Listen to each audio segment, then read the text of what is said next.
usted puede inspirar a partir de una respiración tranquila. Es decir, es el volumen corriente más el volumen de reserva inspiratorio. Si usted suma los otros dos, es decir, el volumen de reserva expiratorio y el volumen residual, eso se llama la capacidad funcional residual. En últimas, esto es muy importante para las reservas cuando usted está en la olla, ¿no? Cuando usted hace un paro y esas cosas. Es decir, ¿qué tanto reserva le quedó a usted dentro de su tórax? ¿Cuánto usted va a aguantar vivo? Más o menos. No, pero además eso tiene que ver con la elasticidad y con otro montón de cosas. Pero las que yo les hago énfasis son estas dos. Esta, que es lo que llamamos la capacidad vital, es la suma del volumen de reserva inspiratorio más el volumen corriente más el volumen de reserva. Copia. Míralo de la, son esos tres, mira, el volumen de reserva inspiratorio más el volumen corriente más el volumen de reserva expiratorio. Aquí siempre les llamo la atención para que no confundan, por favor, CB con BC. No lo confundan. Y no es por razones solo de previo, sino porque en la vida clínica es así. BC es volumen corriente. CB es capacidad vital. Esa capacidad la llamamos la capacidad vital. Si usted quiere conceptualmente pararle bolas a qué es la capacidad vital es la máxima cantidad de aire que usted puede movilizar haciendo inspiraciones forzadas o expiraciones forzadas. ¿Qué tanto usted puede meterle a su tórax haciendo el esfuerzo? ¿Y qué tanto usted puede botar haciendo un esfuerzo? Pero está refiriéndose al aire movilizado. Es decir, no incluye el volumen residual. Si usted le mete el volumen residual a la capacidad habitual, se llama la capacidad pulmonar total. Es decir, la capacidad pulmonar total es todo. Es la suma de capacidad vital más este. O si usted quiere, es la suma de todos estos volúmenes. Conceptualmente, ¿qué es la capacidad pulmonar total? Es la máxima cantidad de aire que le caben a sus pulmones. Esa es la pulmonar total. Y la vital es la máxima que usted puede movilizar. ¿Está bien? Que no es lo mismo. Usted no puede movilizar el volumen residual. Dime. Es que ahí te falta volumen respiratorio. Es la suma de estos dos. El volumen de reserva expiratorio más el volumen residual. Que es más o menos lo que le queda a usted cuando usted acaba de botar el aire. ¿Cuánto le quedó en el pulmón? Es una reserva más el residual. Es lo mismo, pero ok. ¿Hasta ahí? Dime. Digo que el volumen residual no quedaba registrado en la espirometría. No, no queda. Entonces, ¿de qué manera se puede calcular la capacidad funcional? Pues mira, tienes que medir el volumen corriente. Uno marcas con un isótopo de aire y ahí haces eso. Concentración 1, 2, sabes cómo se diluyó y deduces cuál es el volumen residual. Pero hay unas aproximaciones, unas fórmulas de aproximaciones usando las concentraciones de CO2 y de oxígeno al final de la inspiración y de la expiración. Ustedes han hecho unas aproximaciones a partir de cosas que se pueden medir fácilmente. ¿Cuándo las usa usted de médico general? Casi nunca. Porque además cuando usted la va a usar, y usted entra en la espirometría, usted consigue programas de lo que quiere. Usted hace programas de espirometría. Usted le dice cuál es el volumen residual y él le da un estimativo con base en los datos que usted ha hecho. Con base en la y si usted le da valores de presión de CO2, por ejemplo, respirado, se lo va a tomar. Pero esos son resultados de haber hecho muchas mediciones. Yo no me lo puedo contar como una forma lógica porque no la veo. Es el resultado de haber medido en mucha gente.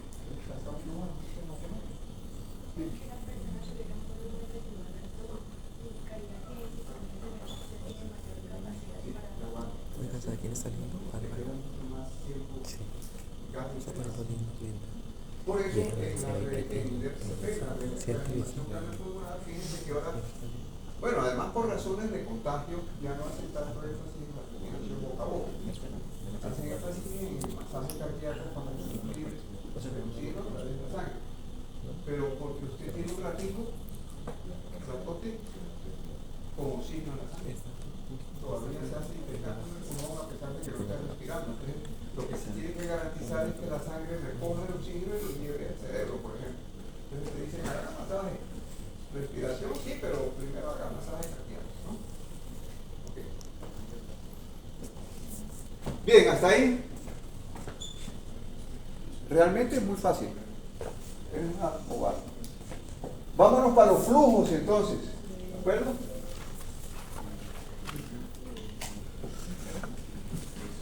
Bien, entonces el primer flujo es el de la ventilación normal, lo que llamamos ventilación. Bien, ojo porque hay varios conceptos de ventilación, ¿no? Entonces aquí hacemos realidad sobre eso, intento pues. Usted verá en la clínica que llega paciente y llega el médico de urgencia y lo ausculta con el fonendo, y dice paciente con ventilación normal. Bueno, entonces, esa no es una expresión fisiológica en ese momento, es una apreciación semiológica. Él siente que hay murmullo vesicular que llaman en semiología. Usted escucha cuando el aire entra a los pulmones, pero usted no está midiendo la ventilación, para nada. ¿Verdad? Está teniendo una idea cualitativa de si el aire está llegando donde debe llegar, pero no la está midiendo.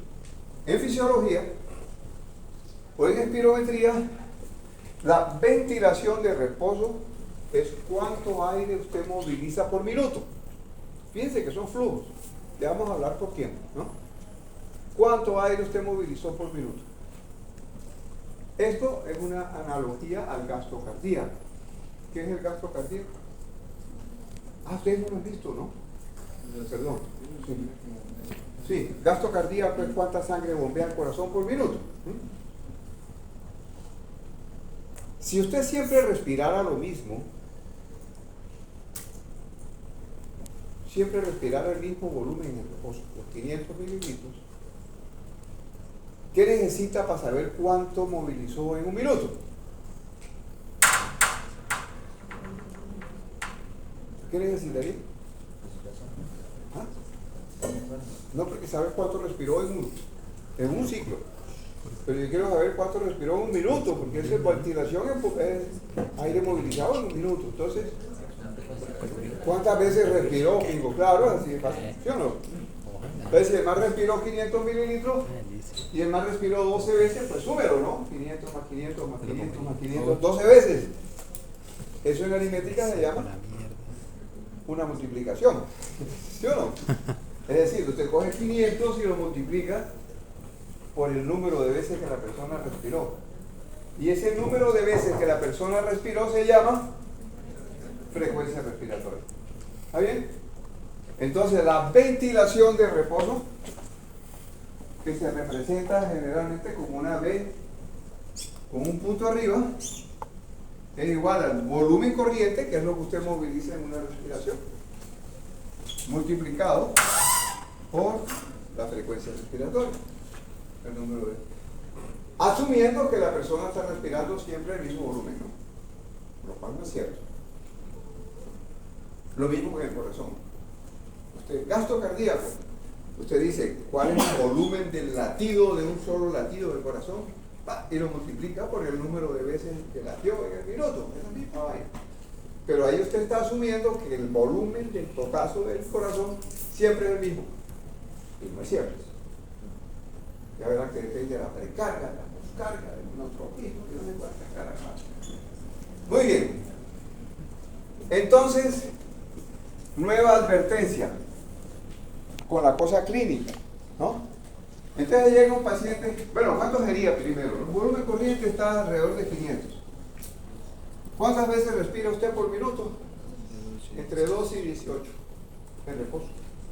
Pongámosle 12. Si usted le pone 12, que es el ejemplo clásico, eso le da 6 litros por minuto. ¿Sí? Bien. Entonces llega el paciente a urgencias y el man está haciendo esto. LP. Y entonces el médico está ahí y dice, uy, este man está respirando 30 veces por minuto. ¿Sí? Conclusión, está hiperventilando. Está intubado. Y lo pone en la historia, paciente que llega hiperventilando. Oye, Una licuadora. ¿usted cómo sabe que está hiperventilando? Ah, porque tiene la frecuencia alta. Mire, frecuencia alta, el man está en 30, ¿no?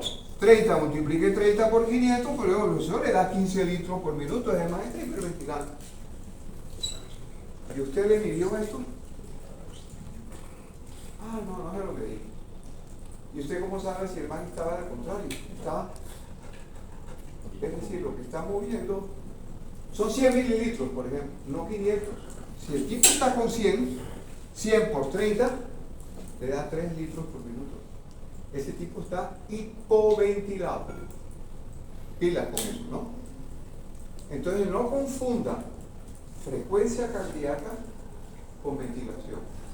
Hace parte de la ventilación, pero no es la ventilación. La ventilación es un resultado de las dos cosas. Entonces, ¿usted qué dice? Ese paciente llegó taquipneico. Así como habla de taquicardia, usted habla de taquipnea. Paciente que tiene una frecuencia respiratoria alta, ¿no? Claro, entonces uno siempre dice, sí, pero es que el man llegó así, mire. No hay pierde, el man está hiperventilando. Ahí no, es decir, al ojímetro, pues, ¿no? Están 30 veces por minuto y cada vez que le mete aire no son 500. El man está metiéndole todo lo que puede, ¿no? Está hiperventilando. No hay pierde.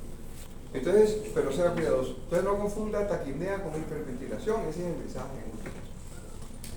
Bien, ese es el primer flujo.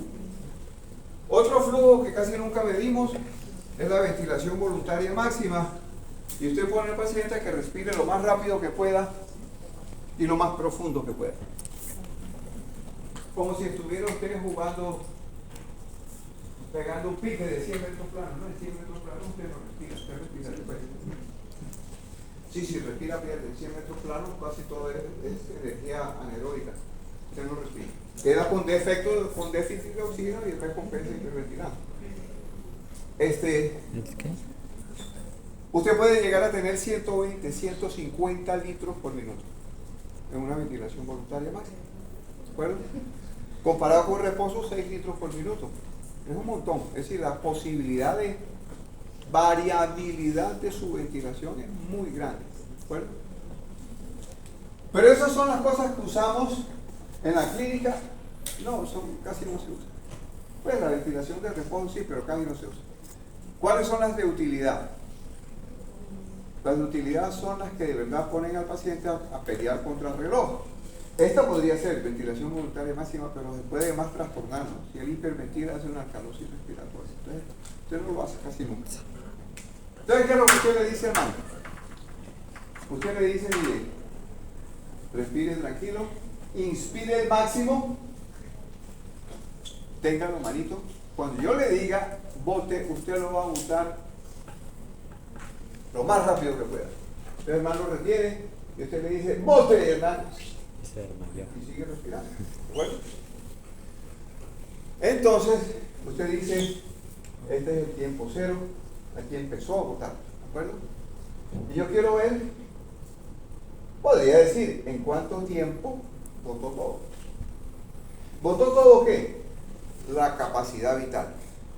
Si usted le dijo, meta todo el aire que pueda. ¡Bote!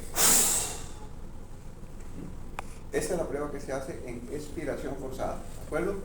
Entonces usted le mide qué cantidad de aire o qué proporción de su capacidad vital botó en cuánto tiempo. Entonces, ¿cuáles son los tiempos que se suelen utilizar?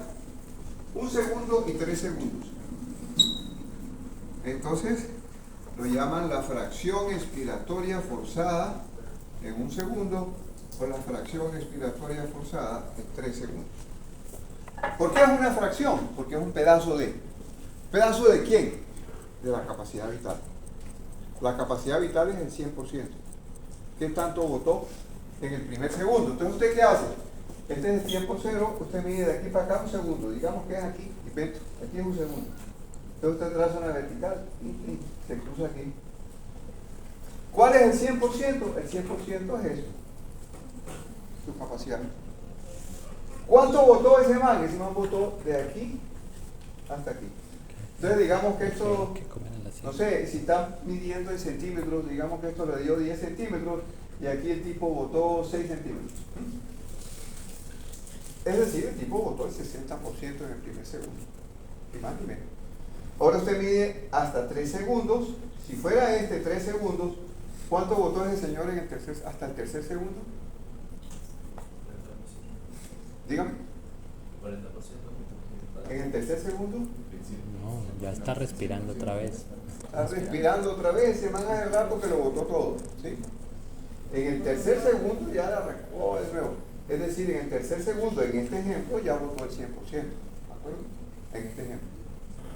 Bien, ¿cuál es lo normal? Nosotros esperamos que en el primer segundo sea mayor del 85% y en el tercer segundo sea mayor de, yo digo, 98%.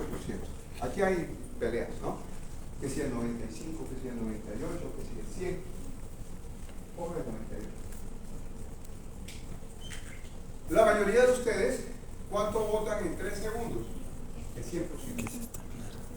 A no ser que usted sea un vapeador o usted sea un asmático. ¿Vale? Bien, hay algunos que no hablan de la fracción expiratoria, sino hablan del volumen expiratorio forzado en 1 segundo y el volumen expiratorio forzado en 3 segundos.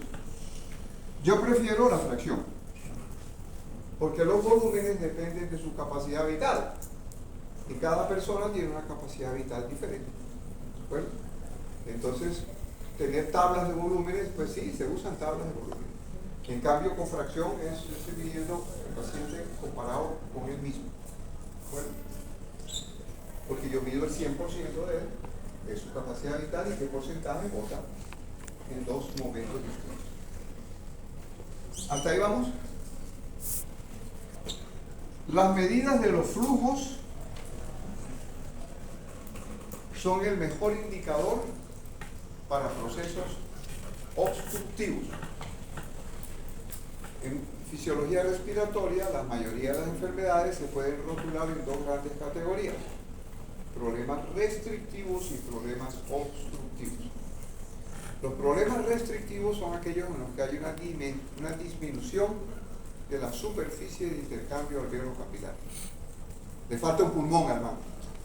Tiene una neumonía y está encharcado, entonces esos alveolos están fuera de combate, hacen parte del espacio muerto ahora. Entonces, eso es una enfermedad restrictiva. Tiene una neumonitis es entre el alveolo y el capilar hay un montón de mugre, no dejan difundir las jodas, ¿no? Entonces, esos son problemas restrictivos. Problemas obstructivos son aquellos problemas en que la resistencia al flujo de aire se aumenta. Por eso estas pruebas contra reloj fallan, ¿no? Pueden ser siempre el bendito historia que yo repito doblemente. El compañero suyo del equipo de levantador de pesas, no, era de lucha olímpica. Compañero estudiante de medicina, carajo que me llevaba como esto, era así de alto, hermano. Una viga el tipo, ¿no? Y fumaba más que yo en aquella época, y eso era mucho, créanme, era mucho. El tipo fumaba mucho, y entonces él dijo: el cigarrillo no se da. Preso. Háganme a mí la kilometría de verano. Pero pusimos a medir la capacidad vital. La capacidad vital del tamaño suyo, ¿no? Claro. Entonces hay tablas, entonces usted mide tanto, usted es hombre o es mujer, mide tanto y usted pone aquí la talla, aquí la edad y no sé qué carajo, y donde se cruce, hay una tablita, la verán en el laboratorio, hay tabla. Entonces ese tipo debería tener de capacidad vital, digamos, invento, 5 litros, y él mantenía como 6,5. Lo pusimos a respirar, capacidad vital 6 litros. No Dios se da cuenta propia. ¿Qué es su capacidad vital? ¿Cuánta cantidad de ellos te pueden movilizar? Toras de ese tamaño, músculo como un berraco, de inspiración de raquera. Pero le digo: bueno, manito, ustedes vamos a jugar contra reloj, ¿no? Esos esos 6 litros que usted le caben en los pulmones, bótelos, ¿no? Lo más rápido que pueda. Metió sus 6 litros y bote. Media hora botando esa hora. Perdón, ¿y por qué demoró tanto? Porque la resistencia de sus vías respiratorias estaba supremamente aumentada. ¿Y cuál es el principal componente de la resistencia? El diámetro de las vías o el radio de las vías. Entonces un loco que fuma tiene un proceso irritativo todo el tiempo, tiene además una respuesta refleja de broncoconstricción. Además produce moco como un carajo. Ese moco disminuye aún más el diámetro de la vía. Entonces el tipo tenía una resistencia supremamente elevada. Entonces, por supuesto, si él lo ponen a luchar, cuando él va a comenzar está bacano. Pero si el otro le sostiene, la jode un ratico, lo gana. El man entra en crisis, ¿no? Se quedó en la mitad de la lucha, compañero, ¿no? Y es por eso. Entonces, el principal indicador de problemas obstructivos se relaciona con las medidas de flujo, y en particular con flujos en primer segundo y en tercer segundo. Mientras que volúmenes y capacidades están más asociados a problemas restrictivos. No son exclusivos, porque prácticamente ninguna patología es exclusiva de una cosa o de otra. Generalmente tiene componentes de ambos. Una aclaración adicional. ¿Tienen ahora clases? Sí, ¿no? Bueno, la forma de reportar. Eso lo dejamos para la próxima, pero se lo voy a dejar enunciado. Usted reporta los volúmenes pulmonares en condiciones que llamamos BTPS, es decir, los volúmenes que vimos aquí ahorita. Usted reporta consumo de oxígeno y producción de CO2 en condiciones STPD, y usted registra en condiciones ATPS. ¿Qué es esa vaina? Fíjense que tiene TIP en la mitad, eso es temperatura y presión. Entonces, usted registra el espirómetro en condiciones ambiente y saturado con vapor de agua. Eso quiere decir que para considerar los números tiene que quitar el vapor de agua. Eso lo comentamos en el laboratorio mejor, para que sea más fácil. Pero usted, lo que usted mide en el espirómetro lo mide en ATPS. Pero a usted le interesa lo que midió en el espirómetro, no, a usted le interesa cuánto tiene el paciente en su pulmón. Entonces tiene que convertir el ATPS, tiene que convertirlo a BTPS, esto es body, cuerpo, temperatura y presión corporal y saturado con vapor de agua. Pero si quiere hablar de consumo de oxígeno y producción de CO2, le interesa cuánto lo hizo aquí y en la Patagonia, en el Everest, donde usted quiera. Usted lo tiene que convertir en condiciones estándar. Y seco, sin vapor de agua. D es dry, seco, ¿no? Entonces, en condiciones estándar de temperatura y presión y dry. Eso lo hacemos con calmita. ¿Usted tiene que aprender a hacerlo? No tiene. Me interesa que lo entienda. Cuando usted usa un espirómetro hoy en día, los espirómetros modernos le entregan el informe, le entregan las gráficas, le entregan los cálculos y le dicen, entonces el volumen corriente en condiciones BTPS fue tanto y en condiciones ATPS fue tanto. Entonces uno ve los médicos por ahí que dicen, ¿y esta joda qué es, no? Es lo mismo, compañero, pero es convertido de condiciones ambientales a las condiciones del paciente o del consumo de alguna forma. Solo téngalo como concepto. Y eso se lo vamos a hacer en el laboratorio, pero es simple. Usted no lo tiene que hacer, lo hace la máquina ya, ¿no? Pero entiende que ya está. Nos veremos entonces en la próxima.